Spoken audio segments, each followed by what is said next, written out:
Dear students, आज मैं fourth same mechanical engineering के छात्रों के लिए हाइड्रोलिक्स एंड न्यूमेटिक्स के chapter 7 introduction to oil power hydraulics and pneumatics system के बारे में बात करूंगा। इससे पहले आपको छठवां चैप्टर आपका ख़त्म हो गया, वाटर टरबाइंस एंड पंप। अब आपकी बात आती है oil power hydraulics and pneumatic system. यानी एक तो ऑयल पावर हाइड्रोलिक सिस्टम, ये क्या होता है? तेल शक्ति प्रणाली वह सर्किट है जिसमें फोर्स और पावर का ट्रांसमिशन फ्लूइड के माध्यम से होता है। साधारणतः फ्लूइड के रूप में हम एक ऑयल का उपयोग करते हैं। यह एक हाइड्रोलिक फ्लूइड वह माध्यम है जिसके द्वारा हाइड्रोलिक मशीन में पावर ट्रांसमिट की जाती है। यानी जो ऑयल होता है, ऑयल की हम प्रेशर इंटेंसिटी बदल के, घटा या बढ़ा के हम किसी भी मशीन पर हम प्रेशर फोर्स अप्लाई करते हैं और उसके कारण ही पावर उसको मिलती है। तो ये जो होता है कि जैसे ये सारे जो सिस्टम है ये पास्कल के नियम पर आधारित होते हैं। जो हाइड्रोलिक ऑयल सिस्टम है इसमें जो कार्यकारी माध्यम है, जो वर्किंग मीडियम होता है वो ऑयल होता है। ठीक है, कोई भी ऑयल होता है। अब वो हाइड्रोलिक ऑयल डिफरेंट तरीके के आते हैं, उनको हम सेलेक्ट करते हैं जिस तरीके का फोर्स चाहिए। तो ये system oil power hydraulic system generally दो प्रकार का होता है। एक को कहते हैं हाइड्रोस्टैटिक सिस्टम और दूसरी कहलाती है हाइड्रोकाइनेमेटिक और रोटाडायनामिक सिस्टम। तो हाइड्रोस्टैटिक सिस्टम ये क्या होता है कि यह वह प्रणाली है, यानी वो सिस्टम है जिसमें हाइड्रोलिक फ्लूइड यानी द्रवीय तरल का प्रथम कार्य फोर्स और पावर को ट्रांसमिशन प्रेशर के माध्यम से करना होता है। यानी सबसे पहले प्रेशर में चेंज करेंगे, प्रेशर बढ़ाएंगे या जो एक डायरेक्शन में बढ़ाएंगे तो उस प्रेशर के कारण उस पर फोर्स अप्लाई होगा और उस फोर्स से पावर ट्रांसमिट होती है जिस पार्ट में हमें पावर चाहिए। ठीक है, तो ये इसमें जनरली दो बेसिक एलिमेंट्स होते हैं। सबसे पहला एलिमेंट्स होता है पंपिंग यूनिट। यानी पंपिंग यूनिट से क्या करते हैं कि किसी द्रव की दाब ऊर्जा को बढ़ाते हैं। तो यानी पंपिंग इकाई जो मैकेनिकल वर्क को हाइड्रोलिक एनर्जी में परिवर्तित करता है। यानी हम पहले पंपिंग इकाई को मैकेनिकल एनर्जी देंगे, चाहे वो रेसिप्रोकेटिंग मोशन के रूप में, चाहे रोटेटिव मोशन के रूप में, और उससे क्या होगा कि द्रव की दाब ऊर्जा बढ़ेगी। जब वो दाब ऊर्जा बढ़ेगी फिर उस दाब ऊर्जा को हम जहाँ पर रिक्वायर्ड है वहाँ पर ट्रांसमिट करेंगे, उससे पावर ट्रांसमिशन होगा उस मशीन में, हाइड्रोलिक मशीन में। दूसरी हाइड्रोलिक मोटर होती है। यानी ये हाइड्रोलिक मोटर जो होती है वो रेसिप्रोकेटिंग या रोटेटरी प्रकार की होती है जो हाइड्रोलिक एनर्जी को मैकेनिकल वर्क में परिवर्तित करती है। यानी अब जब हमने प्रेशर एनर्जी बढ़ा दी तो उस जो द्रव में प्रेशर एनर्जी है, जो हाइड्रोलिक एनर्जी है, अब उसको किस में वर्क करना है? बेसिकली हमें क्या चाहिए? हाइड्रोलिक मशीन के द्वारा मैकेनिकल वर्क प्राप्त करना है। तो सबसे पहले क्या किया कि हाइड्रोलिक फ्लूइड का प्रेशर एनर्जी बढ़ाई, उस प्रेशर एनर्जी से हमने फोर्स पावर ट्रांसमिट की और उस पावर के कारण हमें मैकेनिकल वर्क प्राप्त होता है। तो अल्टीमेटली हमें मैकेनिकल एनर्जी चाहिए कि जैसे एक प्रेस है, प्रेस में हमने उसकी प्लंजर से प्रेशर इंटेंसिटी बढ़ाई तो रैम में उसकी प्रेशर फोर्स लगा, यानी पावर ट्रांसमिट हुई और रैम हैवी ड्यूटी लोड को ऊपर उठा लेगा। ठीक है, तो इस तरीके से हाइड्रोलिक एनर्जी को मैकेनिकल वर्क में परिवर्तित करना है। ठीक है, और उनमें जो होता है हाइड्रोलिक ऑयल ही यूज किया जाता है और उसी के प्रेशर से, यानी उसको पहले उसकी प्रेशर एनर्जी बढ़ाएंगे, फिर उससे पावर प्राप्त करेंगे और फिर जो भी मशीन वर्क देगी यानी मैकेनिकल एनर्जी मिलेगी उस मशीन से। दूसरा जैसे कि एग्जाम्पल है हाइड्रोलिक प्रेस। अभी मैंने बताया ना कि प्लंजर से हमने पावर कंप्रेस किया तो पावर, उसकी प्रेशर बढ़ा, प्रेशर बढ़ने से रैम में प्रेशर फोर्स अप्लाई होगा तो हमें पावर मिलेगी और रैम पे जो रखा हुआ वेट है या जो रिक्वायर्ड लोड है मशीन का वो हम उससे उठा सकते हैं या वो लोड प्राप्त कर सकते हैं जो हमें चाहिए काम करने के लिए। हाइड्रोकाइनेमेटिक और रोटाडायनामिक सिस्टम यानी द्रव गतिकी प्रणाली। तो इस प्रणाली का उद्देश्य शक्ति का स्थानांतरण करना व कार्यकारी माध्यम के वेग में प्रवाह के परिवर्तन के कारण प्राथमिक आवश्यक प्रभाव प्राप्त करना है। क्या प्रभाव प्राप्त करना है कि जो वर्किंग मीडियम का वेग है उसके वेग में जब परिवर्तन करेंगे तो उस वेग में परिवर्तन से उसका क्या प्रभाव होगा, संवेग परिवर्तन होगा, और उस संवेग परिवर्तन के कारण हमें क्या मिलेगा, इम्पल्सिव फोर्स मिलेगा, और उस फोर्स से फिर हमें पावर मिलेगी। तो यह द्रव गति की हाइड्रोकाइनेमेटिक ट्रांसमिशन में एक सेंट्रीफ्यूगल पंप या इम्पेलर अवश्य होता है जो ड्राइविंग शैफ्ट से जुड़ा होता है। वह एक ऑयल टरबाइन या रनर भी होता है जो ड्राइविंग शैफ्ट से जुड़ी होती है। तो पावर का ट्रांसमिशन ड्राइवर शैफ्ट से ड्राइविंग शैफ्ट की ओर ऑयल के सर्कुलेशन के कारण इम्पेलर और रनर के बीच होता है। यानी इम्पेलर और रनर, इम्पेलर घूमता है तो इम्पेलर और रनर के बीच में द्रव घूमता है, उसके कारण क्या होता है कि वो रोटर घूमेगा तो उससे हमें पावर मिलेगी इसके शैफ्ट पर। ठीक है भाई। तो ड्राइवर और ड्राइविंग शैफ्ट की ओर ऑयल के सर्कुलेशन के कारण होता है। सर्कुलेशन से वेग में परिवर्तन होगा, जैसे जैसे वेग में परिवर्तन होता जाएगा तो हमें एक रिएक्टिव फोर्स मिलेगा और उसके कारण हमें पावर मिलती है। तो इसका एग्जाम्पल हो है हाइड्रोलिक कपलिंग एवं टार कन्वर्टर। ठीक है भाई। तो ये हाइड्रोलिक सिस्टम होते हैं दो, यानी हाइड्रोकाइनेमेटिक्स, हाइड्रोस्टैटिक सिस्टम और हाइड्रोकाइनेटिक और रोटर डायनामिक सिस्टम। अब आते हैं न्यूमेटिक सिस्टम। तो what is are the pneumatic system? तो इस प्रकार के सिस्टम में विभिन्न प्रकार के कार्यों के लिए कंप्रेस्ड गैस यानी संपीड़ित गैस या कंप्रेस्ड एयर संपीड़ित वायु का उपयोग करते हैं। तो न्यूमेटिक सिस्टम में आज के युग में बहुत से उपकरण और मशीनें जैसे air compressor, gas turbine pneumatic system पर आधारित होते हैं, और इस सिस्टम से बहुत सारे इंजीनियरिंग वर्क भी प्राप्त किए जाते हैं। जैसे कि सिविल इंजीनियरिंग निर्माण कार्य में बहुत सारी मशीनें न्यूमेटिक सिस्टम से ही चलती हैं, जैसे shovels, drills, excavator, crane, hoist, elevator, बहुत सारे इक्विपमेंट। जहाँ पावर उपलब्ध नहीं है वहाँ पर हम क्या करेंगे, कंप्रेसर से एयर कंप्रेस करेंगे, गैस कंप्रेस करेंगे और उस कंप्रेस्ड एयर से फिर न्यूमेटिक इक्विपमेंट्स चलाते हैं।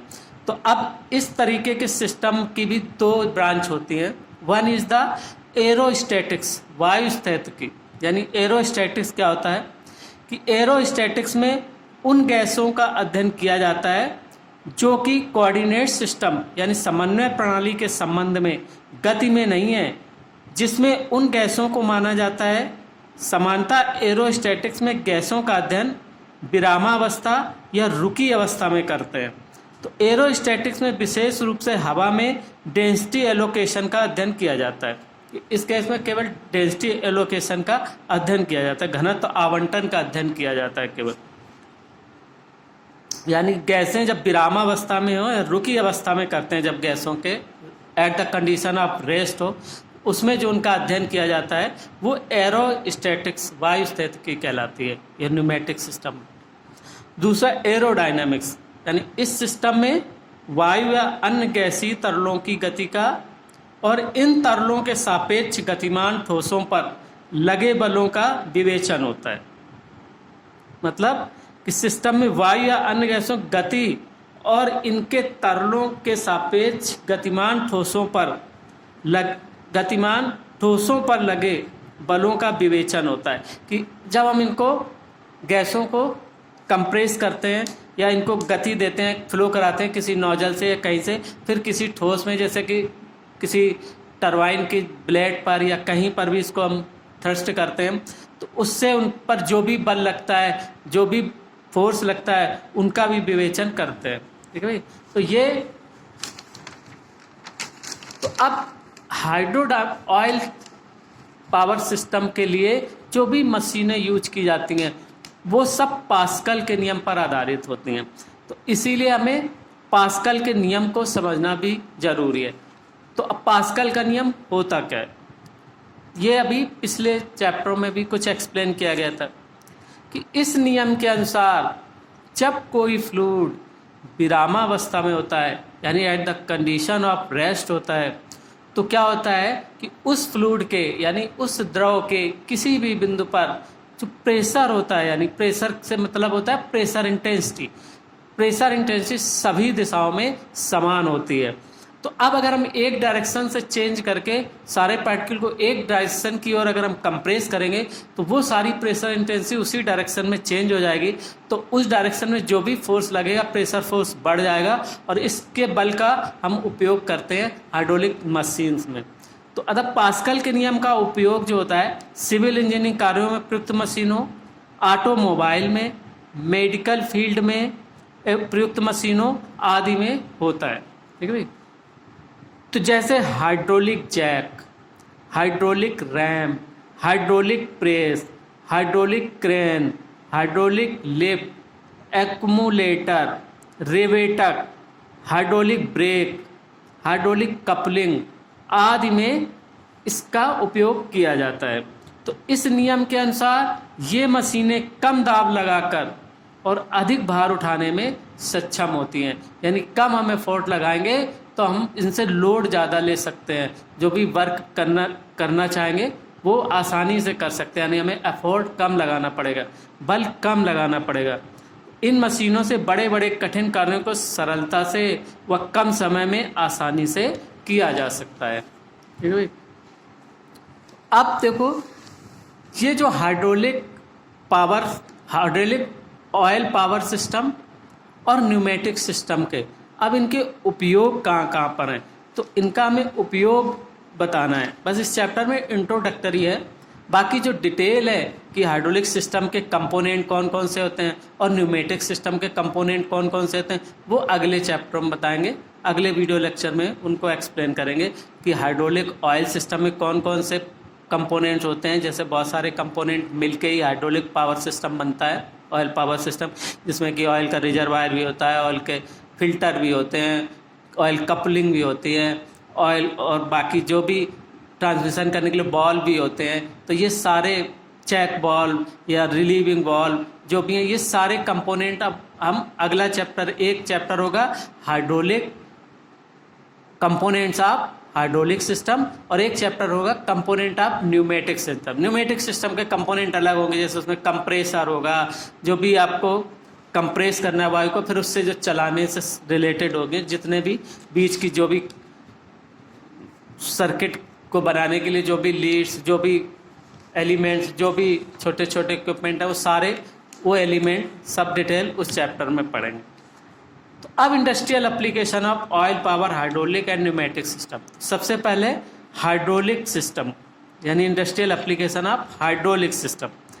तो सबसे पहला इसका उपयोग है मशीन टूल इंडस्ट्री में, यानी मशीन टूल इंडस्ट्री में इसका उपयोग करते हैं।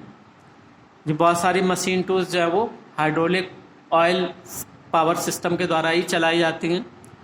प्लास्टिक प्रोसेसिंग मशीन जैसे मोल्डिंग मशीन्स हैं, या जो भी एक्सट्रूजन मशीन्स हैं, डाई मेकिंग मशीन्स हैं, बहुत सारी मशीन जो है वो हाइड्रोलिक ऑपरेटेड होती हैं।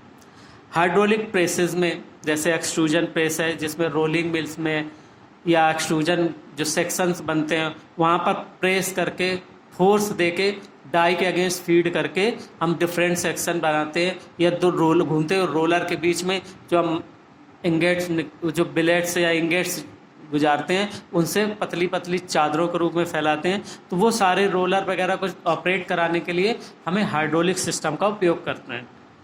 कंस्ट्रक्शन मशीनरी में जैसे कि सिविल इंजीनियरिंग निर्माण कार्यों में बहुत सारे इक्विपमेंट जैसे एक्सकेवेटर, ड्रिल, हॉइस्ट और एलिवेटर, ये सारी चीज़ें। लिफ्टिंग एंड ट्रांसपोर्टेशन डिवाइसेस जैसे क्रेन है ना, क्रेन है, हॉइस्ट है, तो इन सब में भी हाइड्रोलिक सिस्टम का उपयोग करते हैं। एग्रीकल्चर मशीनरी है ना, ऑटोमोटिव इंडस्ट्री में power brake, power steering, shock absorber आदि कार्यों में, निर्माण में भी हाइड्रोलिक ऑयल सिस्टम का उपयोग किया जाता है। फूड प्रोसेसिंग मशीनरी में handling and robots, aeroplanes and missile, इन सब में बहुत जगह, यानी इसका काफ़ी वास्ट स्कोप है हाइड्रोलिक पावर सिस्टम का। अब इसी तरीके से इंडस्ट्रियल एप्लीकेशन न्यूमेटिक्स है ना, तो न्यूमेटिक का जो है इंडस्ट्रियल उपयोग जैसे भारी अथवा गर्म दरवाजों के ऑपरेशन में, बहुत भारी दरवाजे और गर्म है तो उनको कंप्रेस्ड एयर के द्वारा या किसी गैस के द्वारा उनको खोले बंद करेंगे, हाथ से तो नहीं खोल बंद कर सकते, तो उसके लिए भी इसका उपयोग किया जाता है न्यूमेटिक सिस्टम का। स्लैब मोल्डिंग मशीनों में भार उठाने तथा शिफ्ट करने में, कि एक जगह से दूसरी जगह शिफ्ट करना है, तो बहुत सी पोर्टेबल डिवाइसेज आती हैं जो कि न्यूमेटिक सिस्टम से चलती हैं। स्प्रे पेंटिंग में ये सबसे एग्जाम्पल है जो आप लोगों ने देखा होगा कहीं जहाँ पर ये वर्कशॉप होते हैं, जैसे कि ऑटोमोबाइल पार्ट में, स्कूटर के पार्ट में, कारों में, इनमें पेंटिंग करते हैं, तो ये कंप्रेस्ड एयर और एक तरफ से पेंट लेते हुए स्प्रे पेंटिंग करते हैं इसके द्वारा। तो कंप्रेसर का उपयोग करते हैं, तो compressor is a pneumatic device, उसके द्वारा एयर का कंप्रेशन करते हैं, ठीक है भाई, तो वहाँ पर ये न्यूमेटिक का ही उपयोग हुआ। बॉटलिंग एंड फिलिंग मशीन में, कंपोनेंट्स एंड मटेरियल कन्वेयर्स में, बहुत सारे कन्वेयर्स भी न्यूमेटिक सिस्टम से चलते हैं। कन्वेयर्स क्या कि एक ही फ्लोर के अंदर एक ही जगह पर एक स्थान से दूसरे स्थान तक ट्रांसपोर्ट करना है, कोई चीज को कंटिन्यूएशन में ट्रांसपोर्ट करना है, तो हम कन्वेयर्स का उपयोग करते हैं। तो उन कन्वेयर्स को रोटेट कराने के लिए, चलाने के लिए भी न्यूमेटिक सिस्टम का उपयोग करते हैं। डेंटल ड्रिलिंग, यानी जो डेंटिस्ट के पास आप देखेंगे छोटी छोटी बहुत पोर्टेबल मशीन होती हैं, वो सारी कंप्रेस्ड एयर से ही चलती है, न्यूमेटिक सिस्टम से। भवन निर्माण यानी बिल्डिंग कंस्ट्रक्शन में, माइनिंग में तथा केमिकल इंडस्ट्री में, हॉपर्स की अपलोडिंग इत्यादि में ये न्यूमेटिक सिस्टम का उपयोग करते हैं। सीमेंट उद्योग, सूती मिलों यानी कॉटन इंडस्ट्रीज में भी इनका उपयोग करते हैं। एयरक्राफ्ट यानी वायुयानों में भी न्यूमेटिक सिस्टम का, बहुत सारे कंट्रोल सिस्टम वगैरह जो है वो न्यूमेटिक होते हैं, या ऑपरेशन भी न्यूमेटिक होता है। मैन्युफैक्चरिंग इंडस्ट्रीज में विभिन्न संक्रियाओं जैसे ड्रिलिंग, टर्निंग, मिलिंग, फॉर्मिंग आदि में, स्टैंपिंग तथा एम्बेसिंग प्रक्रिया आदि में न्यूमेटिक सिस्टम का उपयोग किया जाता है। तो ये आपने देखा कि इन हाइड्रोलिक पावर सिस्टम और न्यूमेटिक सिस्टम के क्या क्या उपयोग है, ठीक है। अब हम अगले नेक्स्ट चैप्टर में पढ़ाएंगे कि इन हाइड्रोलिक पावर सिस्टम का, पूरे सिस्टम को बनाने में कौन कौन से कंपोनेंट्स होते हैं, तो उन कंपोनेंट्स के बारे में डिटेल में अध्ययन करेंगे, ठीक है।